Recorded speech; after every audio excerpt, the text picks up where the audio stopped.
So many of us were pretty bummed about the plan by GW to remove so many Lord of the Rings Warhammer models from sale and become legacy miniatures.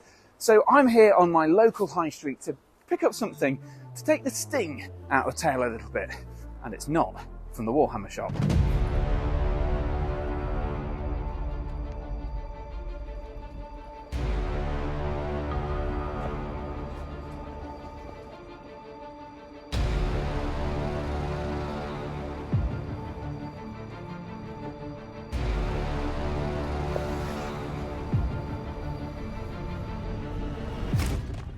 In this new book, lovely new book smell, there's a slither of hope. So it's true, there's been lots of worry, concern and even anger in the Middle-earth community about the legacy announcement down below. And honestly, fair enough. There's lots of people out there who've built an army, who've painted miniatures and taken hours or weeks or days or months or however long it is to paint those miniatures. And you spent money. You've spent your hard-earned time, your money, and also, frankly, you've enjoyed the time with those models, perhaps playing with your favourite army on the tabletop, and you don't want to see them go. I completely understand that. I'm with you. My chariot army is going in the bin pretty much, and I'm sad about that.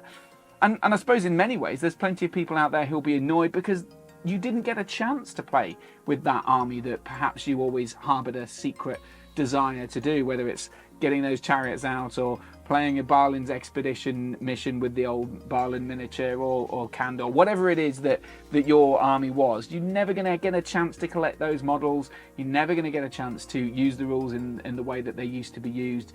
Maybe they're going to be completely nerfed out of existence or just ruined in some other way. And I really do feel bad and feel upset and sorry for you for that sort of thing. I know for a fact that I was really excited about an army that I was going to build with a Golden King of Abrakan, you know, the Abrakan Guard, affectionately known as the Fatties, and also the Great Beast of Gorgoroth, which I was hoping to convert in some way to have sort of Haradrim riders rather than the Orc riders.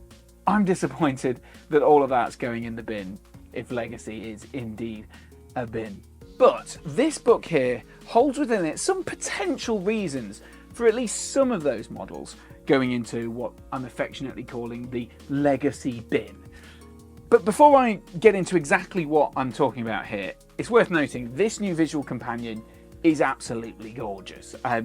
I remember I have the old Hobbit and the Lord of the Rings visual companions, and I'd kind of forgotten them. I haven't even touched them in years. There's somewhere on my shelf behind me. But this is a really nicely produced book, about 16 quid RRP, though I suppose you'll probably be able to get it cheaper and probably definitely a lot cheaper very soon. But flicking through the pages of it, it's really, really reassuring, I think, for fans of the original Lord of the Rings and the Hobbit trilogies, who perhaps were a little bit concerned about this idea of anime being the kind of format for the new War of the Rohirrim film, because some of the artwork is absolutely incredible. These landscapes, these images look beautiful, and you can see in some of them that the backdrop looks incredibly crisp and gorgeous, as if it's almost photorealistic animation, and then the characters are the only things that actually look anime-esque, which I'm less bothered by now. So some of this looks really, really fantastic. I'm really excited for that. And of course, throughout the pages of the book, we can see some of the characters like your Helm Hammerhand, your Wolf, your Hera, Haleth and Hammer, all of these people, and even Eagles and stuff like that. And all of them have got really detailed sort of profiles with their armor and their costumes. So these new models that we're obviously going to be getting for the game are going to be hard to paint, but with these are going to really, really help you do movie accurate painting style. So I'm really, really happy with this book. And if you keep flicking through, you get towards this bit, towards the sort of middle to the end of the book. So perhaps when you're starting to think there's not anything new and interesting in it, you get to the stage where you've got this bit, which has got a glorious picture of the Mummock in battle, looking like perhaps it's at Edoras, which is even cooler. And you've got these hints at the Southrons. There's a whole 2-page spread about the Southrons, and it mentions the words Haradrim and Variags and even Farharad as well. And there's some amazing detailed pictures on the bottom right of the pages of the 4 characters, or the 4, maybe they're troop types, maybe they're just generic warriors, but either way they seem to be reflecting different styles of Haradrim or Southrons or whatever they're going to be called in the new film. What this gives us some real hope for is that those Farharad models with the camels and the big shields and the wicker shields and all that sort of stuff with the blowpipes, and the Variags of Khand, which of course are riding chariots and horses and looking sort of vaguely like Mongolian horse riders, those things may well be going to legacy. But there's certainly mention of Variags and Farharad in the new film.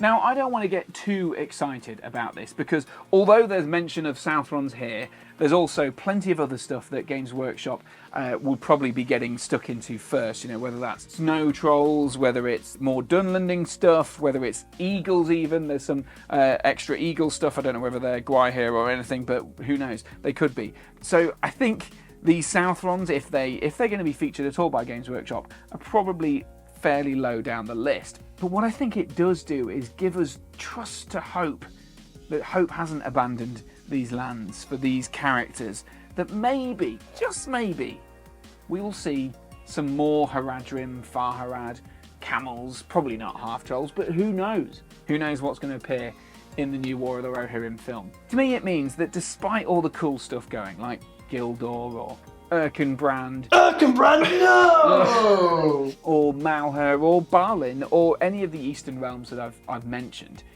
there's hope, there's a chance that these might come back in some way, shape or form. If we get a new look Farharad or a new look Khand, that might be a good thing.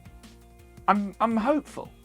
Maybe if we get a new look Farharad and a new look Khand, there's hope that Balin and other stuff that I've just mentioned will also get a relook at some point down the line, especially if this film and this new range is popular. There's also the other Lord of the Rings films trundling down the track in the future. So I guess what I want to say is that the breadth of Middle-earth is a vast ocean of opportunity. War of the Rohirrim is just one aspect that Games Workshop can delve into, and I think that although a lot of the stuff that we like has been turned into legacy miniatures, and maybe we won't see rules updates for them or whatever it is in the future, there's hope that that was the deep breath before the plunge into an ocean of opportunity. And I think that gives us hope. Just a fool's hope.